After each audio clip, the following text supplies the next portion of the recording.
नमस्कार, मैं कीर्ति मंडूला और आप देख रहे हैं प्राइम टीवी। करीब एक दशक से ज्यादा समय कांग्रेस में गुजारने के बाद अन्नू टंडन ने अपने समर्थकों के साथ अखिलेश यादव की मौजूदगी में समाजवादी पार्टी की सदस्यता ले ली। उन्होंने कहा कि मेरे सपा में शामिल होने का कारण अखिलेश यादव खुद हैं।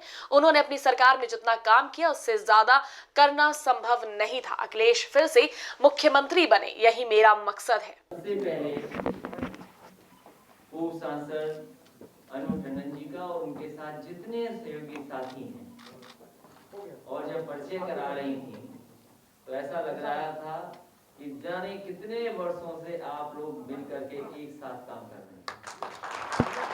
आज उनके परिवार के सभी सहयोगी साथी समाजवादी पार्टी में शामिल हो रहे हैं। मैं आप सबका स्वागत करता हूं, बहुत बहुत धन्यवाद देता हूं और बधाई देता हूं। हालांकि उन्नाव जिला हमारे रास्ते का जिला था। जब कभी मैं कन्नौज अपने क्षेत्र जाता था तो बिना उन्नाव को पास किए मैं जा नहीं सकता था। उन्नाव रास्ते में पड़ता था और जब कोई चर्चा नहीं कर रहा था उस समय जनता ने चर्चा की थी और जनता और आप लोगों ने जो समर्थन जताया था उससे लोकसभा में आप पहुंचे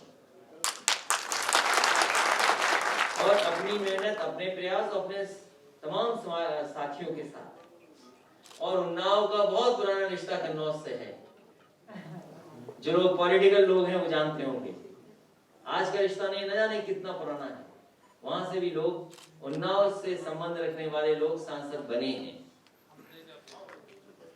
और अभी कुछ दिन पहले एक बड़ी अजीब खबर मैंने अखबार में पढ़ी थी कि उन्नाव में किसी एक नौजवान ने जब शादी की तो उसकी इच्छा थी, उसके पिताजी और घर वालों की, वो हेलीकॉप्टर से पूरा अपना शादी का कार्यक्रम करे। वो मैंने अखबार में पढ़ा था। लेकिन पता नहीं सरकार के अधिकारियों को क्या हुआ, वो अपने खर्चे, अपने पैसे से लाया। लेकिन देखो अधिकारियों ने कैसा रुतबा बनाया था। दूल्हे को जब आ गया दूल्हा, शादी हो गई, तो फिर अधिकारियों ने भी चक्कर लगाया उस हेलीकॉप्टर से फ्री, बिना पैसे। याद है कि नहीं याद है? हाँ, वही ऐसी सोचिए, इस सरकार को बहुत फ्री हेलीकॉप्टर में घूमने का वो लग गया है चस्का। वो आपको ठीक करना है। अगर कोई सरकार को ठीक कर सकता है तो यही आप लोग बैठे हैं।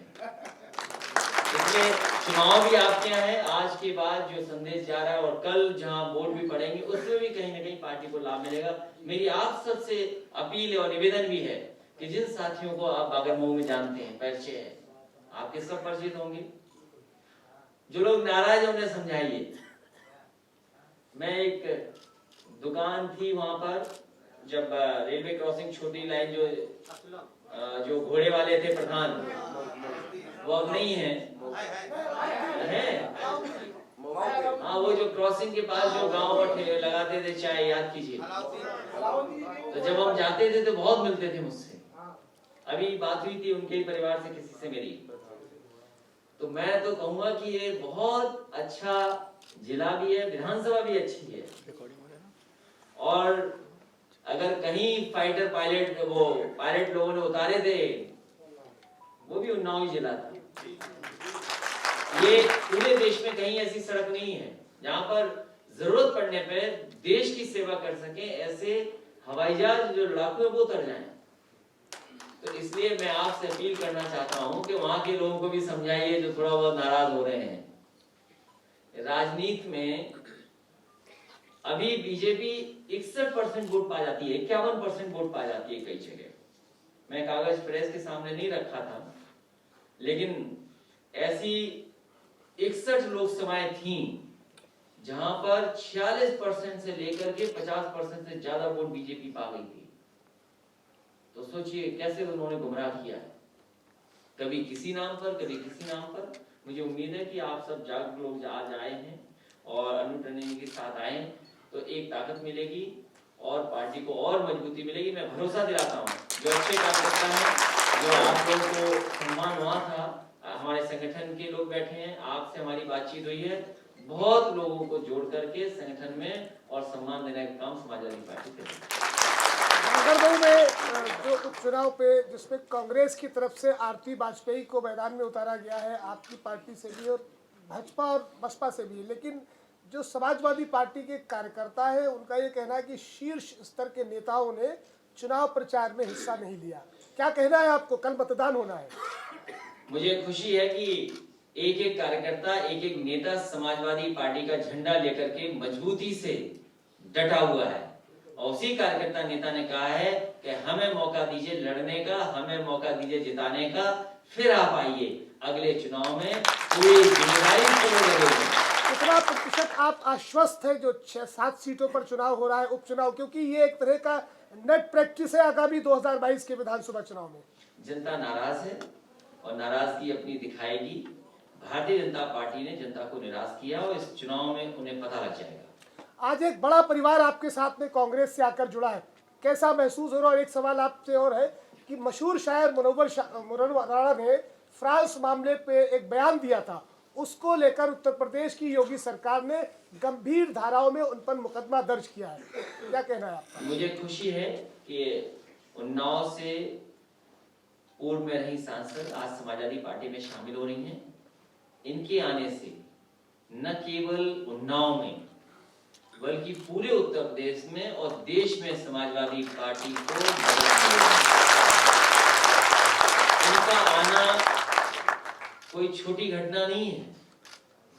जो लोग न केवल उत्तर प्रदेश में बैठे हैं या जो राजनीति को समझते हैं वो जानते हैं कि इनके आने का मतलब है कि आने वाले समय में 2022 में समाजवादी पार्टी की सरकार बनने जा रही है।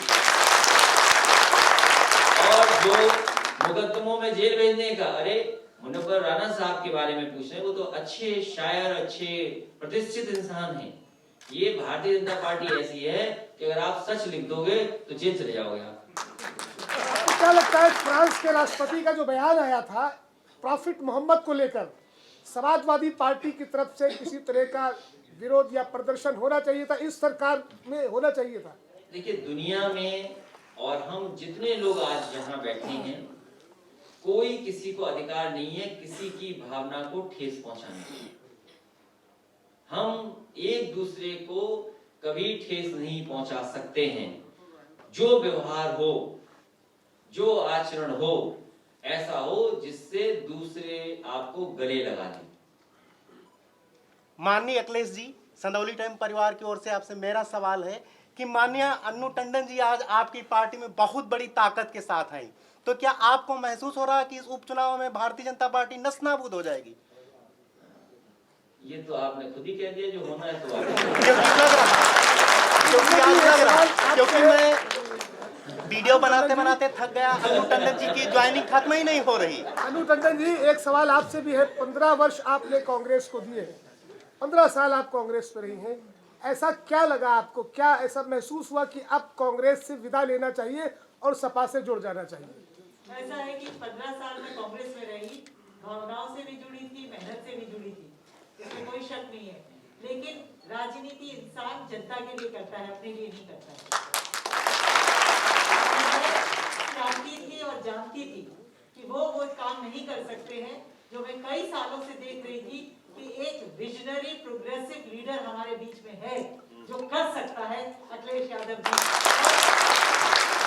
इनको मुख्यमंत्री बनाना 2022 में बहुत जरूरी है। को जवाब अगर देना है तो उत्तर प्रदेश देगा। माननीय अखिलेश यादव जी को मुख्यमंत्री बनाना। ये सब जानते हैं कि सुप्रीम कोर्ट के जज साहब ने कहा कि साइकिल पे चलोगे तो स्वस्थ रहोगे। नहीं पढ़ा आपने अखबार? हाँ, तब ठीक है। और अनु जी एक सवाल और है। बहुत स्वागत है